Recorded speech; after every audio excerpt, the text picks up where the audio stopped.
The cops are waiting for me in there. Now, she has never done a single thing for my dogs. I'm a dog fanatic. My pup is laying next to me here, who I'll tell you stories about how I had to break in and get my dog.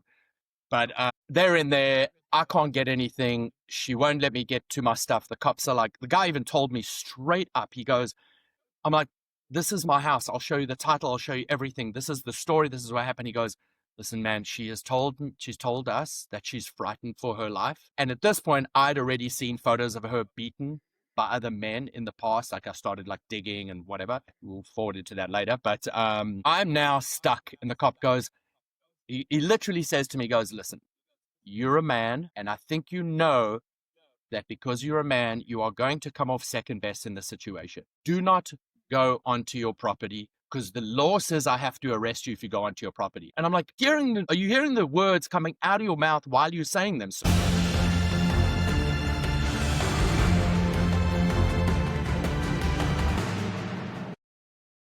welcome to Forged in Silence podcast, addressing issues men face but rarely talk about.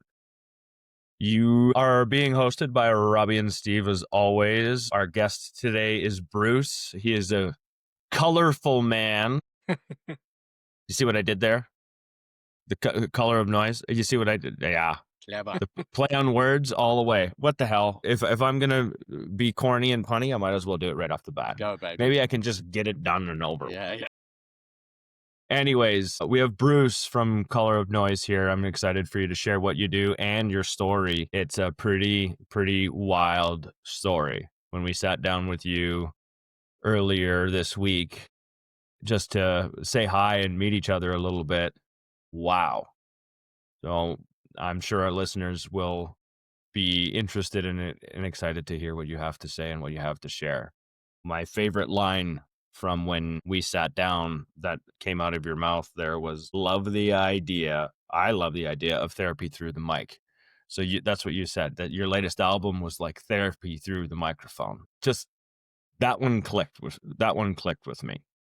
Anyways, we're going to get started with how are you really, Bruce? And I'm going to leave it to you, and then you can hand it off to myself or Robbie after that. So Bruce, like we started out every episode here on this podcast with how are you really? We want to know what's on your heart, man. I'm a South African male. So for everyone who's listening, no, I'm not Australian. So please, I get tired of that one. So I'm great. I'm not allowed to have feelings. I'm a South African male and we don't do feelings in my country. So perfect. Everything's great. No worries, man. However, jokes aside, I'm fantastic. I'm honestly fantastic. I couldn't be better. Yeah. Blessed beyond right now. Life is great. Coming out of complete chaos, but in that chaos breeds a lot of creativity and a lot of opportunities to learn about yourself, lessons. I'm great, man. One of my favorite things is being comfortable in the uncomfortable, and that's where I thrive. So yeah, you're not going to get any negativity out of this guest. Awesome. Who do you want to hear from next? Now you get to ask one of us the question. Oh, I get to ask you guys. Yeah. All right. Well, since Robbie's rocking the stash that's making me feel a little embarrassed, I'm going to a way to demasculize me. You're welcome. You'll You'll get there. Yeah. I know. Robbie? I am doing pretty good. It's been a busy week with work and life. Yeah, nothing new really to report besides busy, and I'm doing well. Good man.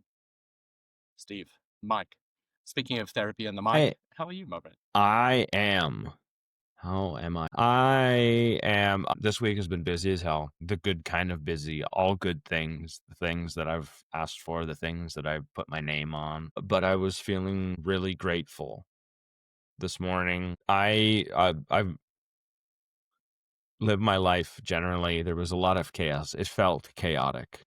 And when I was driving back home Friday night, so I guess that would have been last night, I was feeling Thursday night. And I'm still trying to put words to it, but feeling really grateful for two friends that I have in my life that are really direct, Amber and Julie, actually, but that are direct here. And I'm the one that creates a lot of the chaos in my life. I create a lot of the chaos because I'm pushing myself to grow. I'm pushing myself to learn, and I'm pushing myself, like my own personal boundaries, which creates a lot of looseness. And then when I come back into this place, I have peace, and there's no drama. There's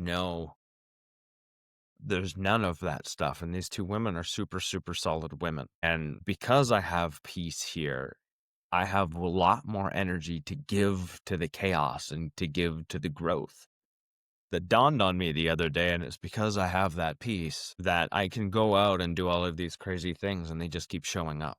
And I can go out and be and have a super busy day, and they just keep showing up. And so I'm super grateful, and I've been kind of in this like really grateful space since Thursday night. And a lot of it is because I have, it's almost like a piece of safety. I'm good with myself. I know I'm good with myself.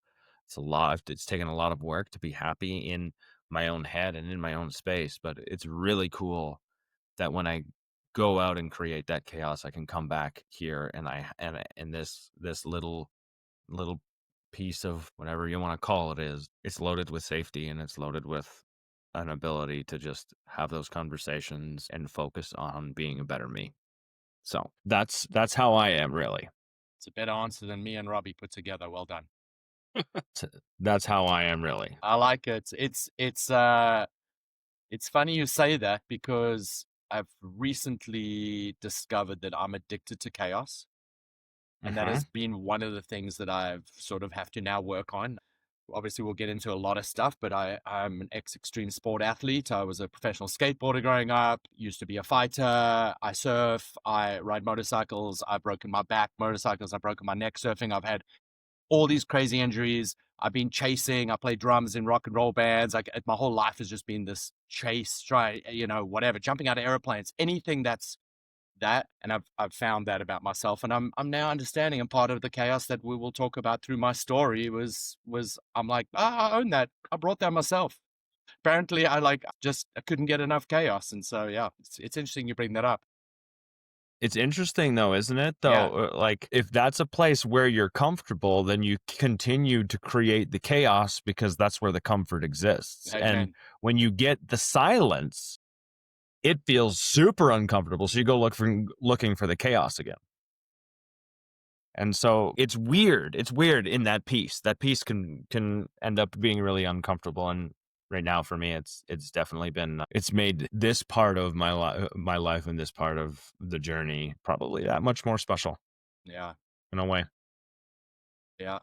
Yeah. So Bruce, Yes, it's awesome to have you here. It's awesome to have you on. They got a little bit of a snippet of who you are and maybe what to expect for the rest of this episode. First, tell us about Color of Noise, how it happened, how that mic became a piece of your therapy. True. So first of all, apologies for the lighting. I'm on my boat, which is a little bit of part of the story. And if I'm sipping on my green juice as we go, part of the chaos is I'm working 14-hour days right now and hustling and doing all the stuff, and my throat is going. So if I do that a few times, I apologize. Color of Noise came out of, it's a story of chaos, but redemption. In approximately, I had, which was already my third back surgery. I got injured, kind of freak injury, playing touch rugby on the beach. A bunch of us that used to play rugby, and then now we just like play to stay fit. Re-injured, it's just running on the beach. Anyway, laying in bed, had surgery. Another failed back surgery. There's a lot of stories that can go into health, but I, in my boredom, I jumped on a dating app, single. Most of my life single. I was married during my early like 20s, but this is into my 30s already, and I'm bored on a dating app. I match with this girl who, her message is something like, do you want to go to a jazz show? And I love jazz. I used to play in jazz bands. I'm a jazz drummer. I play like all styles, but love jazz. And that's a rarity when, a girl or anyone wants to go hang out and watch some jazz. And I was still only 6 weeks after recovery from surgery. So I wasn't really ready to get out, but I was bored. And again, I'm like, I'm antsy. I can handle a lot of pain because I'm used to it. So I'm like, I'm just going to get out. So I go on this date with this girl. We kind of hit it off, and things speed up quickly. I'm already at this point, I've already decided that I am leaving California. If we go back a little bit before I met her, I was doing music. I went to music school young. I moved to London, went to music school, and straight from there, I was already like playing music for a living from like 19 to early 30s or whatever it was. And I just hit a wall. I needed a break. I went back to school and studied holistic medicine for a while, and I got really in tune with physiology in the brain and the mind body connection, stress, all that stuff, like how it actually impacts your life. So I learned a lot about it. I never thought I was going to do anything with it. I kind of did it for my mother because she was having health issues. And I was like, I just need a break. I need to feel like I'm doing something more than just like being a monkey on the drums playing, because I was freelancing for all these bands at the same time. All chaos, right? But great. And I got injured. I had to shut down. I practiced for a couple of years. I had to shut it down because I got injured.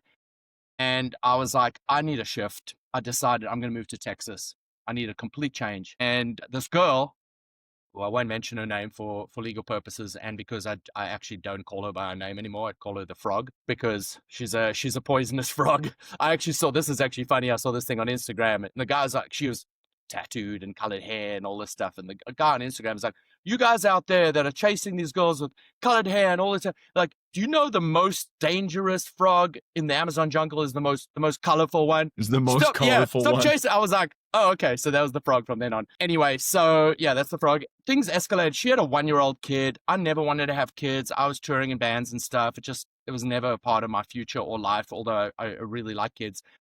I have godsons and kids and whatever. But she had this 1-year-old son, and somehow I just kind of fell in love with this boy. There's a lot of angles to the story, but she lied to me very early on about how this child was conceived. And I was like, oh my God, this kid needs whatever. So we go to Texas, and she's like, yeah, I want to get out of LA too. I'm so over it. I was like, all right, well, come. But I was like, yeah, let's just sort of take it easy. Let's see. I bought a place in Dallas at that point, and they came and moved in with me for a little while. It was cool. It kind of gave me a sense of purpose in the beginning. I'm helping out this kid, but I'm realizing this girl is really doing nothing. She's doing nothing for the kid. She's sleeping all day. Months are going by. She's not working. She's not doing anything. I'm like, okay, this is getting weird. But now, fast forward, a couple of months past that surgery failed as well. So now I have another surgery, and then another surgery, and that I end up having another 5 major open back surgeries over this 3.5-year period while we're together. And about a year and a half in on this, I'm starting to get this like feeling, right? I've been in music. I've been around a lot of drugs and stuff. I know what it looks like. And I'm calling out. I'm like, you're doing drugs. I can tell. I can see it. She's staying out all night. I'm like, what is going on? And I'm basically a single father at this point. I'm raising this person's child.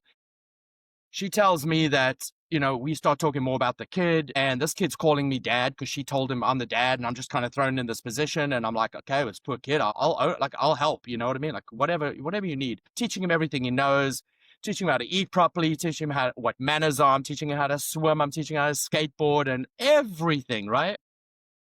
Most of this time I'm flat on my back because of these surgeries, and I'm having to get this kid ready for school. I'm like driving whenever I can drive. It was a nightmare. And I'm like, this is not good. Well, I got trapped in this cesspool because I wanted to get out of it, but I knew without me, this child, without being dramatic, this child's not going to survive without me. He's literally not. And I had conversations with her family members who are all really nice people. And they are like, thank you so much for being there. We're so worried about the kid, so it's a known thing, but they didn't come out and tell me anything really about who she really was.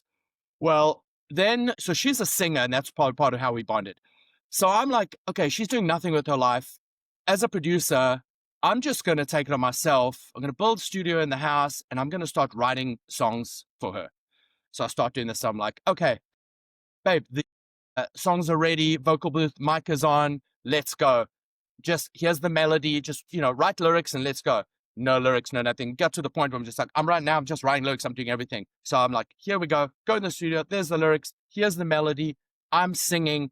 I have my voice on one side of the headphone. Just copy what I'm doing with your voice. She's an incredible singer, like phenomenal singer, and a gorgeous young girl. So like the full package, ready, like to dominate.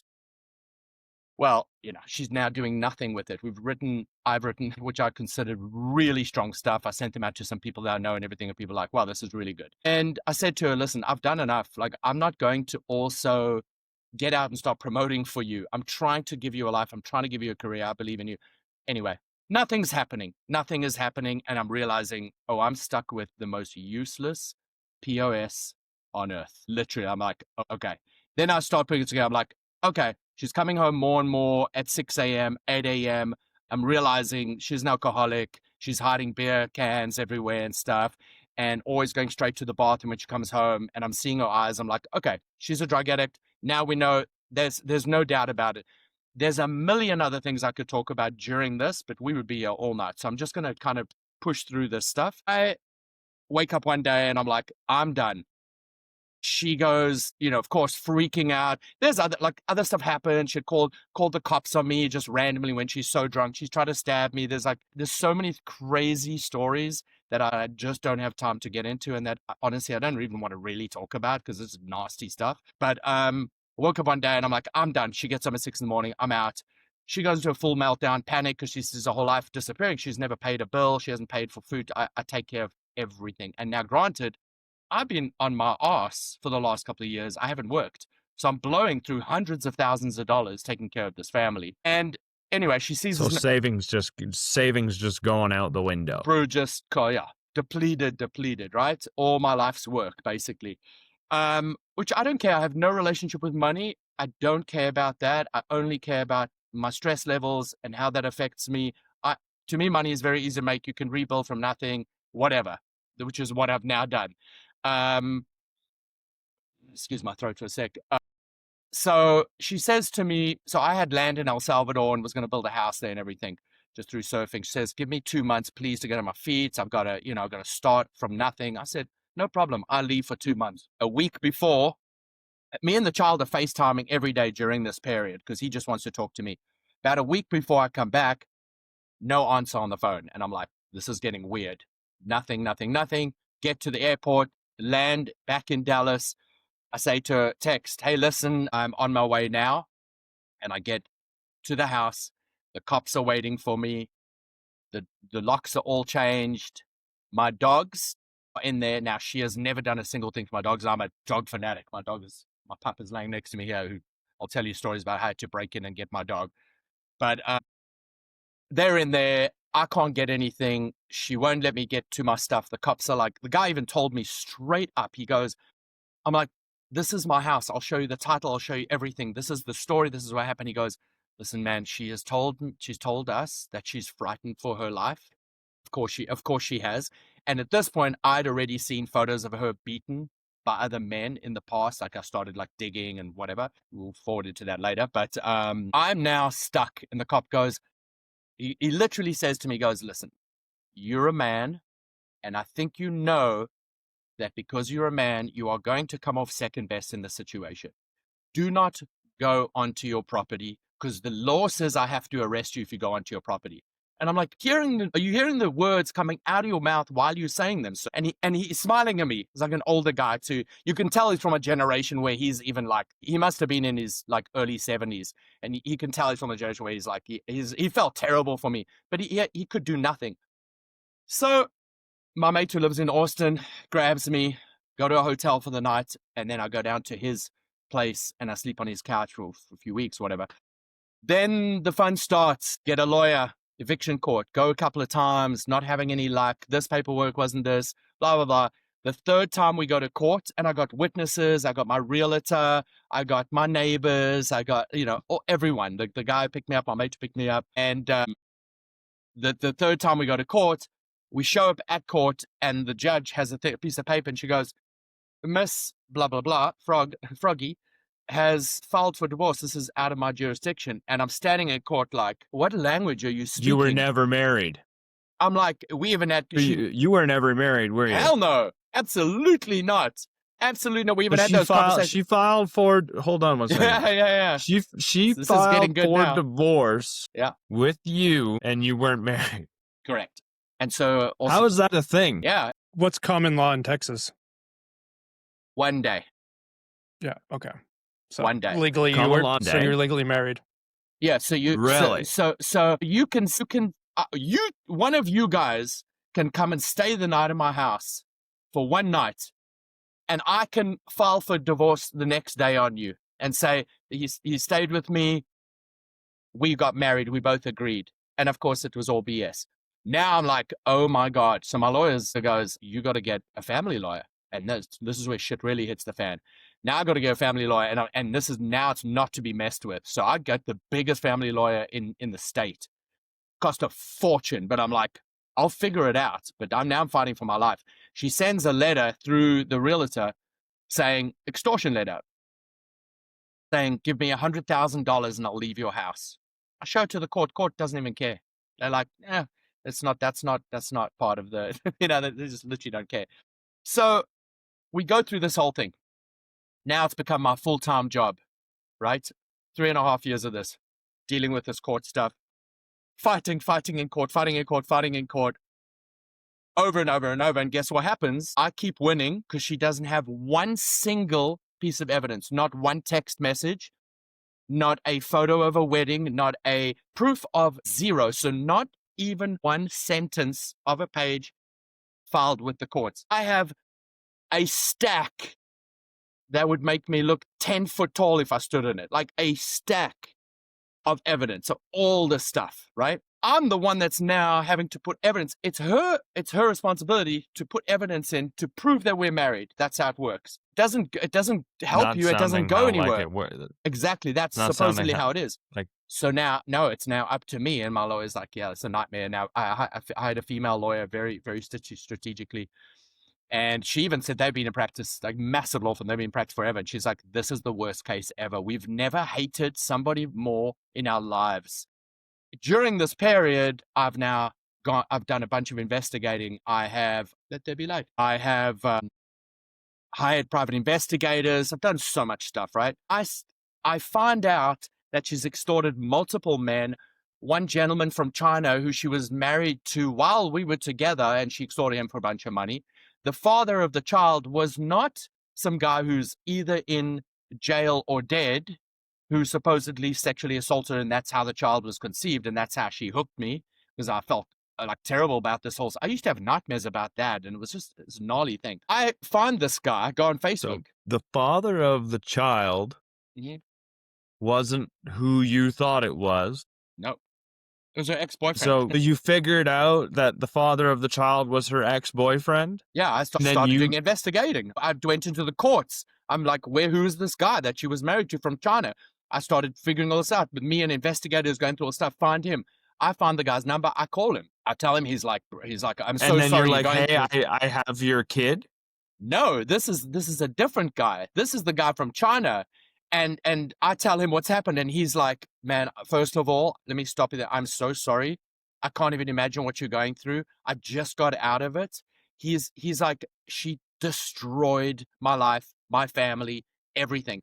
And I said, what's up with the kid? Like, who's the father? And he goes, oh, I've got his number. He gives me the number. I called. No, sorry, lie. I have his name. And he gives me his full name. So I go on Facebook. I message on Facebook and I send a message and I go, hey, Mr. blah, blah, blah. My name is Bruce. And he is on Facebook, and immediately it just goes, I've been waiting for this message. It was super creepy. I was like, we start chatting, get his number, we start chatting, and the whole thing just starts really opening up. This guy, she was a groupie. He was in a well-known band. They were traveling. Him and I are doing some music together now, by the way. So crazy. Really? Yeah, we're doing a project together right now. Wow, how things come around. And he's the loveliest guy, solid guy. He's got 2 daughters, amazing father. And yeah, man, it's just, I found out that she was a homeless drug addict when he first found her, prostitute, everything. Like, the stories go deep, and the stuff that she did to him and the stuff that she did to the other guy. And while she was pregnant with this guy's baby, she was engaged to another guy from another band, and then she went and married the guy from China, and then met me, went to Texas with me. Like, it is madness. It's a nasty web of entangled everything. Yeah, it sounds and like. she picks her victims very wisely. Like, not to blow my horn, but like, I'm a man with integrity. I like to do the right thing. I'm raised by a minister. I'm not a religious man, but I was raised by a minister, certain things, right and wrong. And I stepped up and I fathered this kid and really like all this stuff. And so she's like, So yeah, it was insane. So anyway, then this guy, the father of the kid, ended up being one of my witnesses, stood on the stand with me in court. So anyway, there's a million other things to the story, and there's so many nasty things that I could go into and all this stuff. But that's the general thing. 21 court cases later, I finally win, and one day, How much did it cost you? $250,000. How much? $250,000 just there. To get out of it Yeah, completely. yeah. And so here's What happened with the house in Texas? exactly. So here's the funny part. That still means nothing because the person's still in your house. So at this, So you got divorced, but she's still in the house. no, not divorced. No, not divorced. The courts are Oh, like, right. yeah, Steve, you're going to put me back in another lawsuit. I was never married. I did not have marriage with that woman. No, so I can't remember the exact timeline here, but this is like around the 20th, and I kept winning and kept winning. I never lost. I kept winning, but it kept in America or in Texas, all you have to do is just keep appealing, and you just appeal and appeal. So she just go to higher court, and every judge, it was a no-brainer. Like some of them were like could not believe what they were hearing, and insulted, but they still have the law and they have to do their thing. So anyway, we're at about the 20th one and have won. I thought we are now done because we've won at the highest level. But I thought, my understanding was it's over. But she then still had one more appeal at the highest level. But at that point, I'm like, then I go back to my eviction lawyer. I'm like, how am I going to get her out? He's like, well, she has squatters' rights. Now it's a whole nother nightmare. And I said, okay, now I take my life back into my own hands. This is where the fucking playing, like the games are over now. The gloves are off. I have nothing to lose. I'm struggling with my health. All these failed back surgeries. I'm going back and forth, by the way, to Medellin in Colombia 4 times during this period to go get stem cells. I'm like in chaotic pain, sleeping on couches. I built this little tiny home on my mate's land, just like a little place to sleep, minute little place. And I'm just like in total survival mode. So I go, all right, I have nothing to lose. I know that there's going to be other people. I know there's the neighbors have told me that super shady people are in and out of the house. So probably drug addicts, no doubt about it. And I was like, my dogs are in there. I have 2 dogs. I know that they're in bad shape. God knows what's up with the kid, but it's not even my problem anymore, right? I'm just like, because it was the first year, it was a nightmare. I missed the kid. I felt terrible. We had this bond. But my dog's up with my life, right? I'm just like, these are my dogs. At minimum, now the kid, I can't have anything to do with him. That's out. I go, I don't care. Texas, they got guns. I will go in there and I will, I grew up fighting. Like I have a lifetime of martial arts and stuff, so I can protect myself, but not against bullets. But I did not give a shit at this point. I'm like, I'm breaking into my house. Whoever's in there is going to get the beating of their life, or I'm getting shot. And I'm okay with whatever that is, because I'm not going to keep going down this road because the entire time basically hit your limit of like ultimate frustration. And I've got nothing left, got no more money. And the courts, this entire 3-year period, have forced me to pay all of her bills. So I'm paying the mortgage, I'm paying all the bills. So you can imagine every month where I'm paying $5-6 grand on top of $10,000 a month in my lawyer fees. Every month, all the bills are coming in and I'm sitting there like, here we go, keep paying.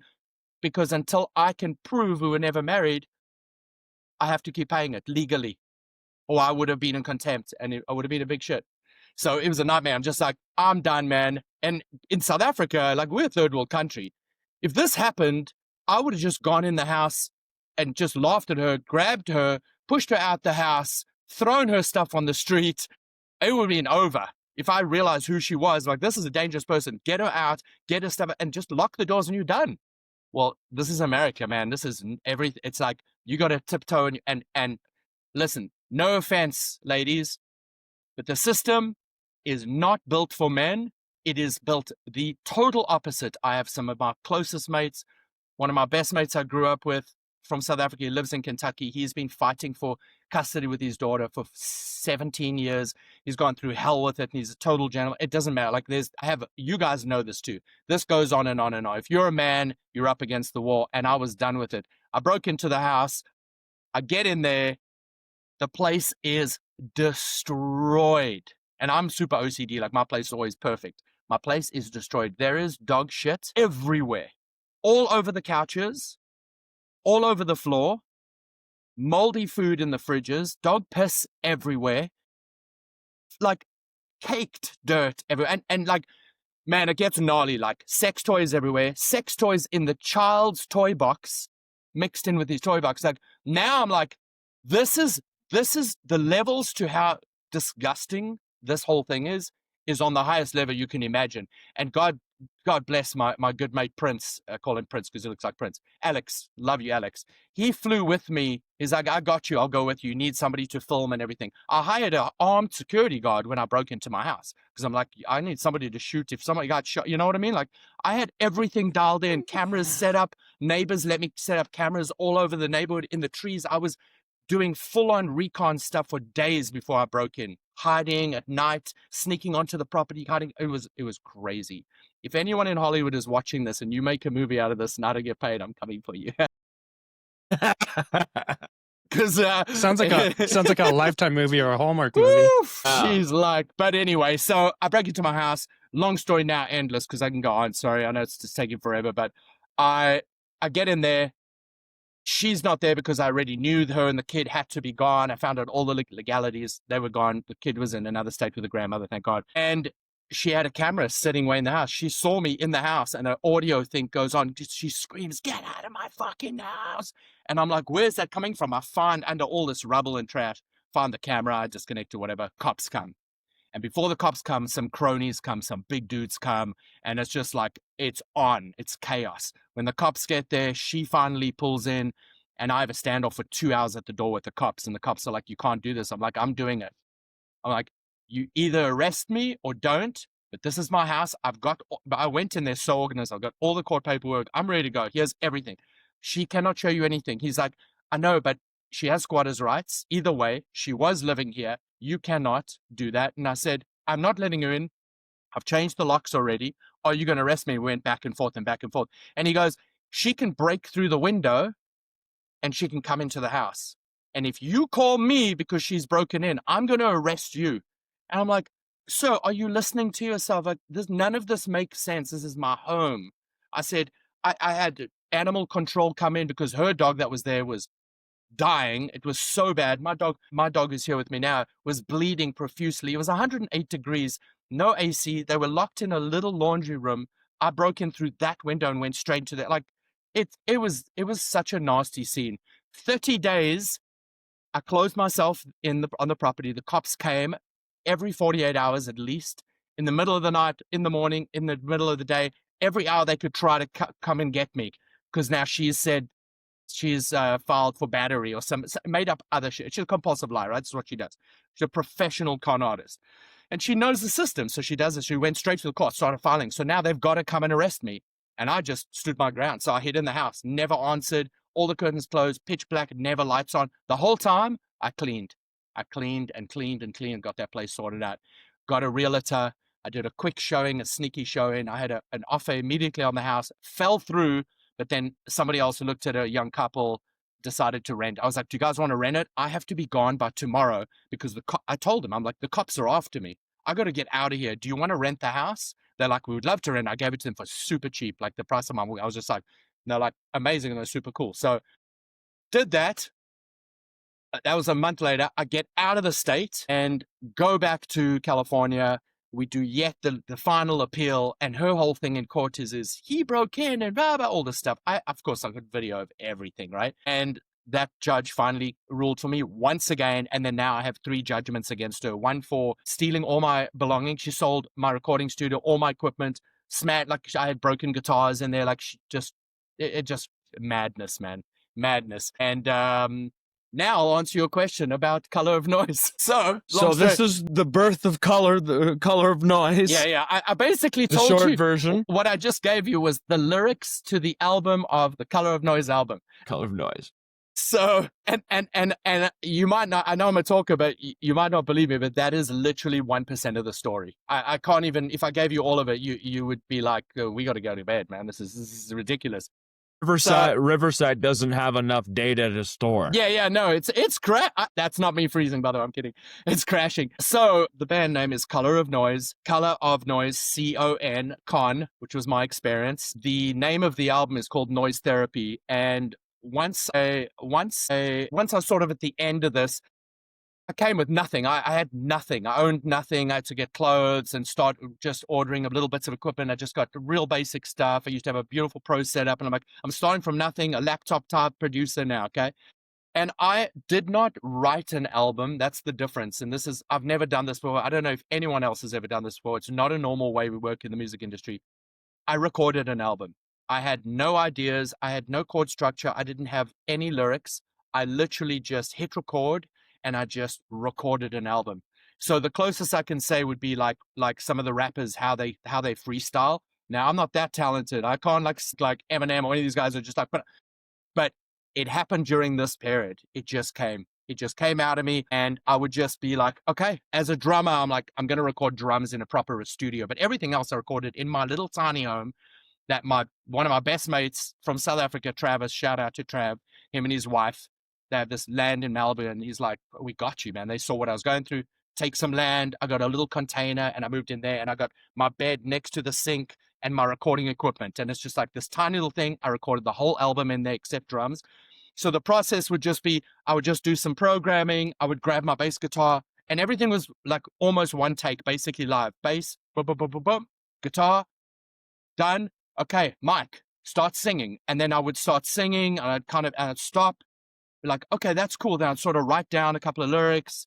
Like, okay, stop. And almost the whole album was one take.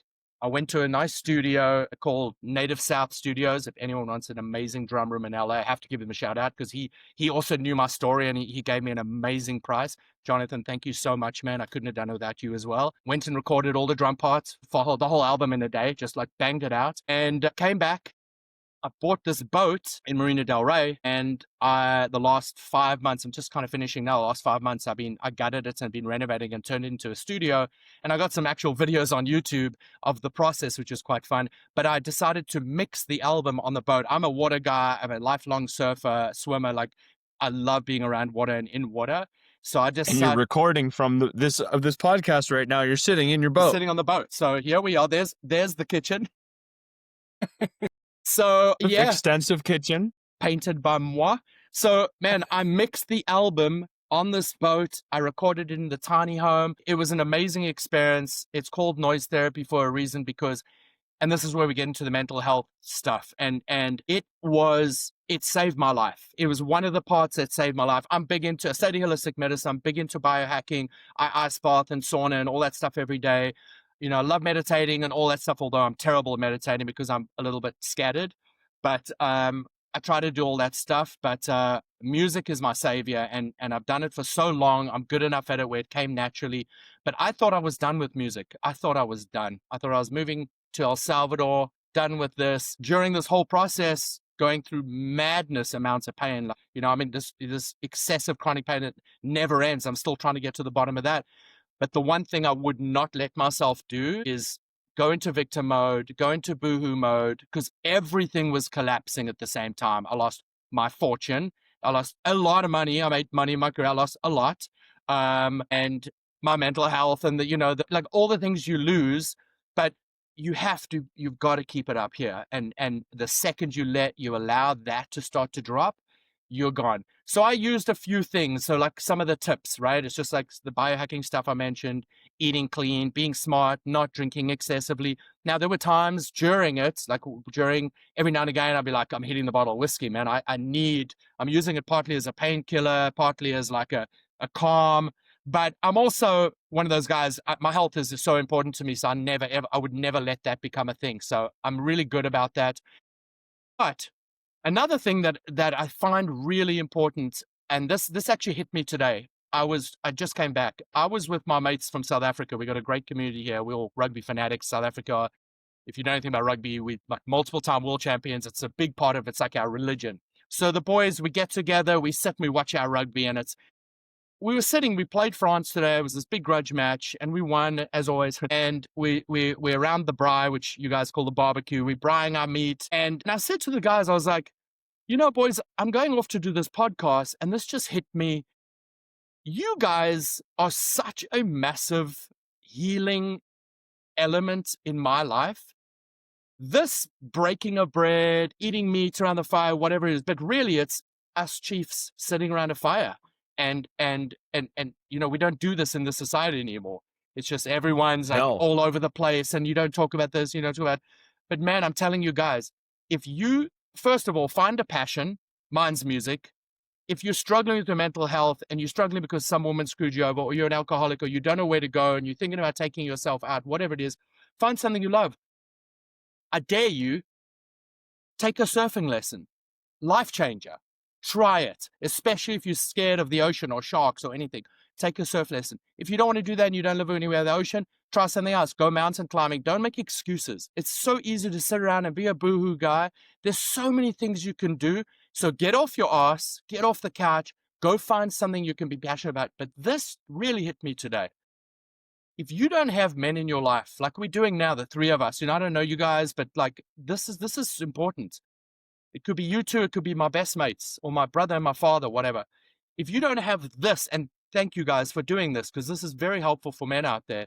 If you don't have this, if you don't have a way to sit with other men and discuss your issues and stuff, discuss life, you're really up against it, because it is incredibly important. And right now, more than ever, we all know this.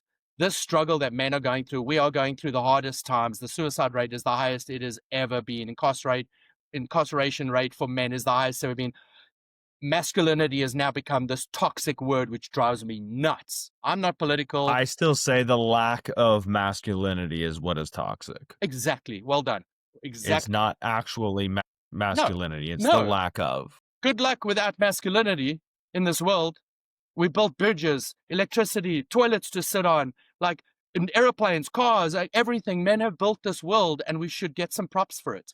We don't need our egos boosted, but we are the men that have the responsibility. When somebody breaks into the house, guess who has to get up and beat their asses? Me, you. We got to take care of that. Women have their role. There's nothing wrong with these, the women that want to be out in the workplace stuff. Amazing. I'm not against that at all. I'm not liberal. I'm none of those things. I'm none of them. However, hormonally and organically, we are who we are. And we have our places and our strong points. So why don't we take what's strong about me and what's strong about your femininity and bring them together?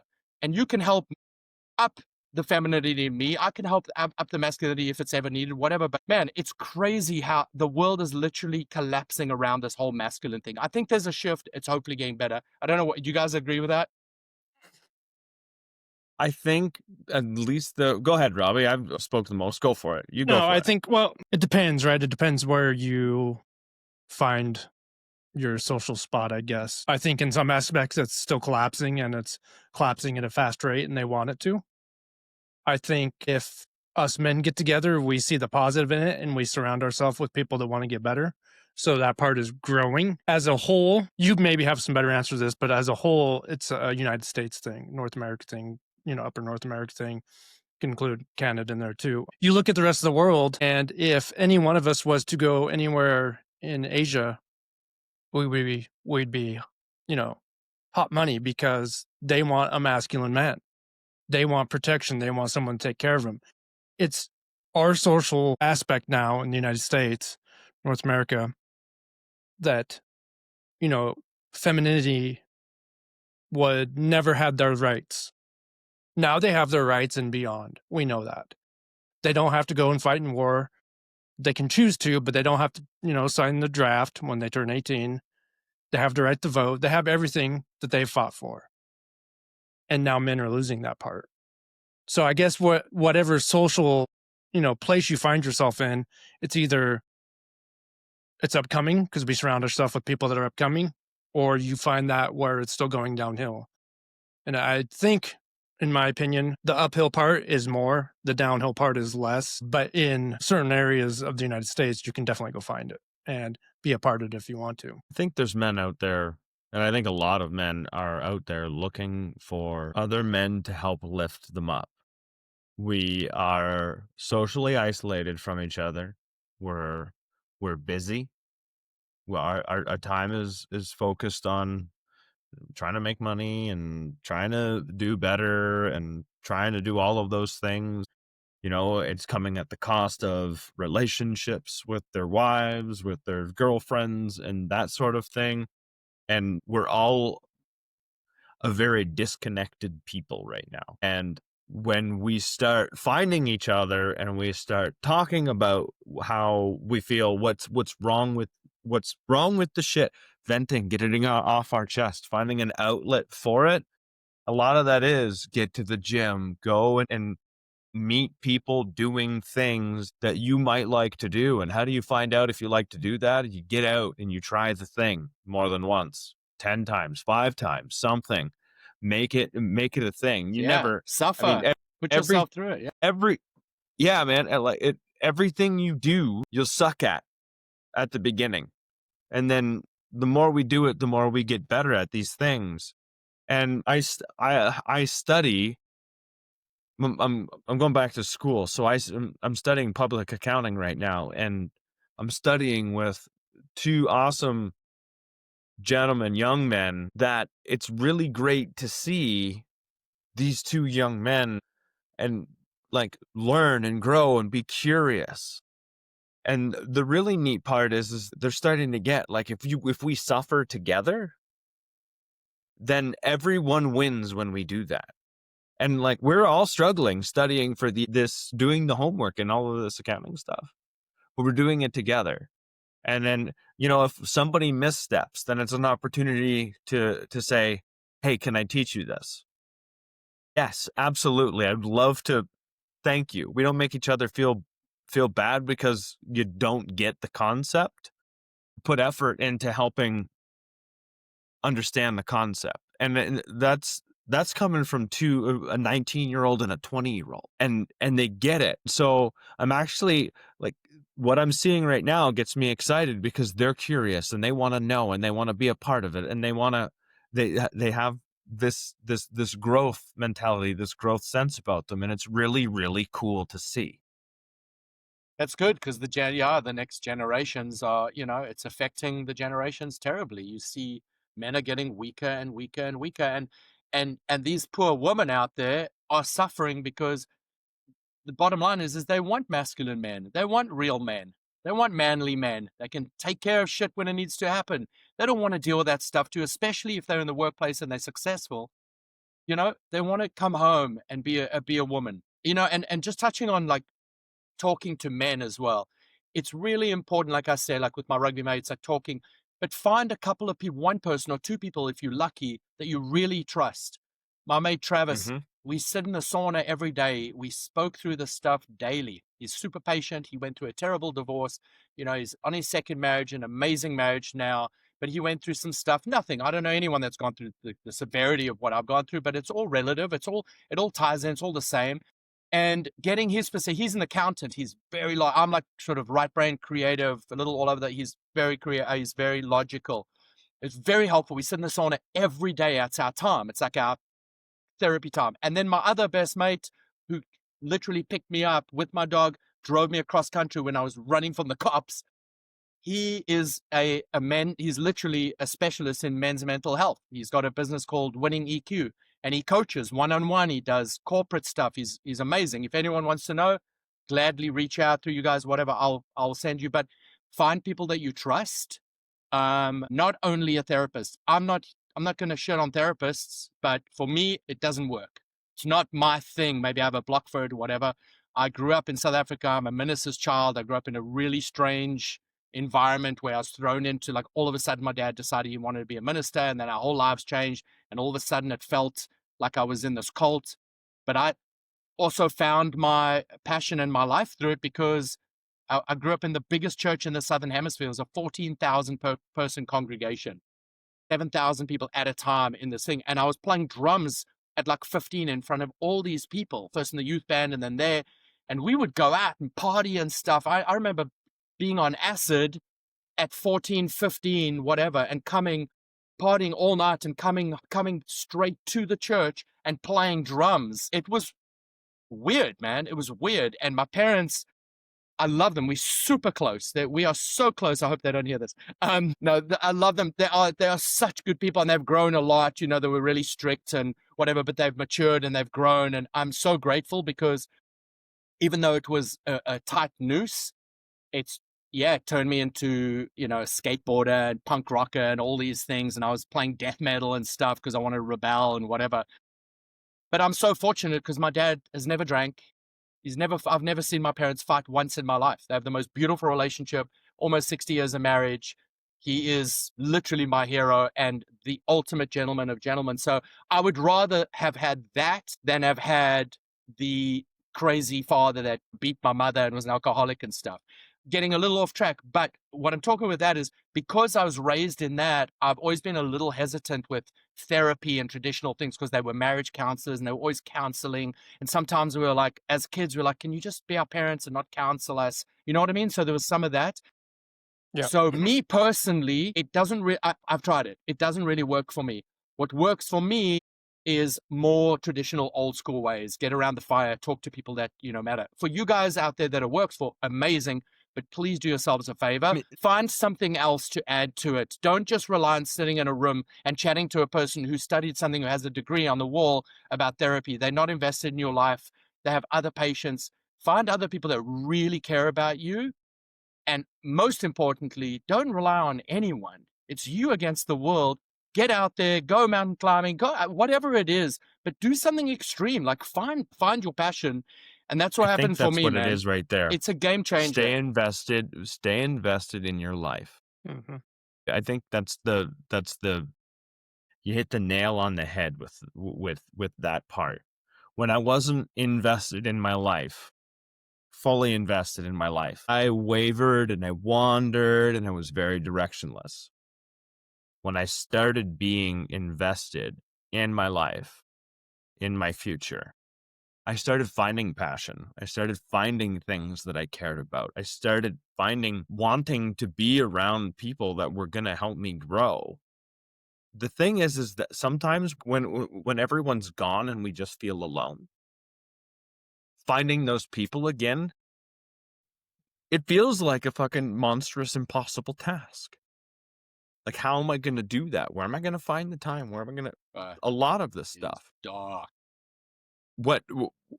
What's happened is I didn't get the social connection that I was looking for by sitting on the couch. I had to get out. I had to go and put myself in front of people. I had to let it fail. I had to get uncomfortable. It's scary. You know, the way that you said, you know, this didn't work for me. There's things. The only way you're going to know whether something's working for you or not is to give it a good try. Give it effort. Of course. Give it your all. Be open to everything. That's what it is. Another right? thing that people that nobody touches on either curiosity. Is nutrition. They don't even touch it. It's like you go sort of the therapist or doctor or whatever. And they're like, oh, you know, I'm depressed. I'm going through this. They're like, yeah, take this pill, whatever. We don't have to get into all that. But just feeding your brain, feeding your nervous system, like actually putting the proper nutrients in your body so that you can tackle these things. Because fight or flight is an intense response, right? Your brain controls your body. Yeah. And your left brain and your right brain, the way it calibrates is whatever's coming at you either goes to your left brain or your right brain, whatever you're born, whatever your dominant side is. And then the opposite side of your body reacts because that, let's say the left brain controls the right side of the body, the whole right side of your body is going to react. And people start walking around crooked and stuff because we are living in a stress state. So you got to take care of, like, do all these things. There's not one thing that's going to help you. There isn't the perfect therapist or my friend or this guy or this or playing rugby or going. So it's not only, it's, what do you guys do? I'm curious. Do you mind if I ask Robbie, what do you like to do to unstress, since we all learn from each other, right? What do you do to unwind? To unstress for me is to run. Okay. Love it. Running, working Nice. out. Yeah. Creative with the podcast, stuff like that. Yeah, and this is a great outlet for you guys. What do you do? What do you do, Steve? This isn't even my only podcast. I have another podcast that's an alcohol addiction recovery podcast called Through the Glass Recovery Podcast. So Amazing. I put effort into that, and that's one of my passion things. It's great. I love talking about this stuff. I learn a lot when I speak.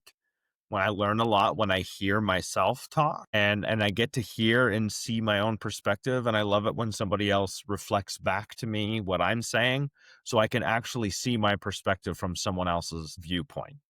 That to me is wonderful and beautiful. But what I do when I need to go and de-stress is I like to get outside. If I can get myself a good 8 to 10, 12 mile hike in, that that to me feels great.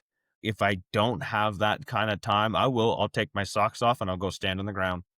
And people might feel like that's ridiculous. It's I'm not. telling you, It's not. as soon as I go outside and I put my feet in the ground and I do that for 5 minutes, I've separated myself a little bit from whatever it is that's on my mind, whatever it is that's stressing me out. I get to refocus. I focus on the ground. I focus on how the grass touches my feet.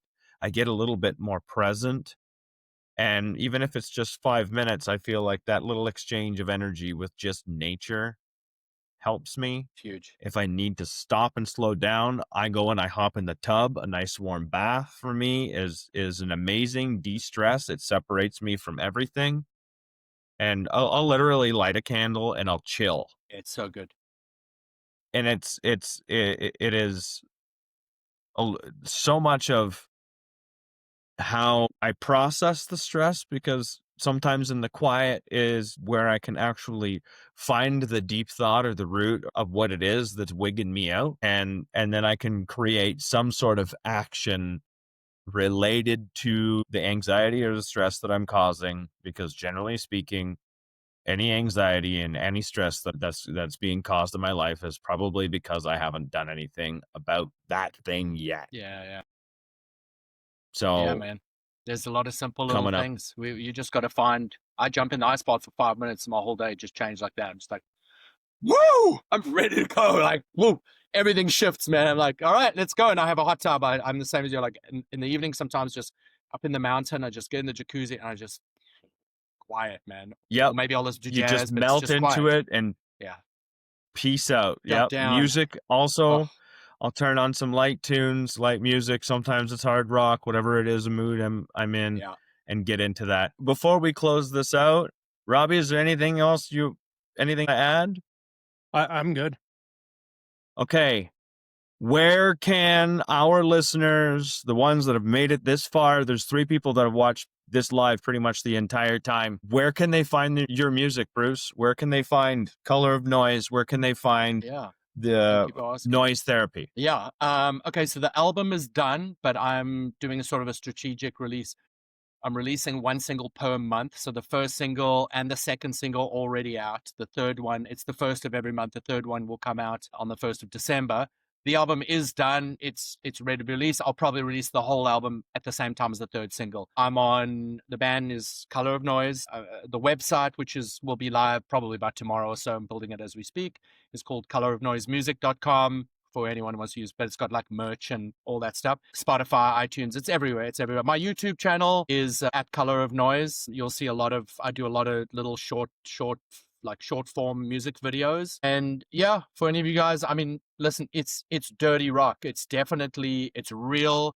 It's off the cuff. Like I said, I didn't write an album. I recorded an album, and the lyrics are they just come straight out of my heart, and it is what it is. The next album's going to be the happy one. But yeah, for those that I think a lot of you could sink your teeth into it, people that are struggling, because you'll be able to relate. Everyone has their struggle, and there's a lot of this, and I'm getting amazing feedback. I'm getting an overwhelming feedback. So yeah, man, super pumped. Instagram is CON as in con _ Color of Noise. I'm very active on there. I got all that stuff on there. I'm on Facebook, all that stuff. But people can reach out to me on whatever, on the website, or you can email me. My email is colorofnoisetherapy@gmail.com right now. So yeah, or reach out to you guys. But yeah, I appreciate the love. What an honor to be on here. Bruce, thanks.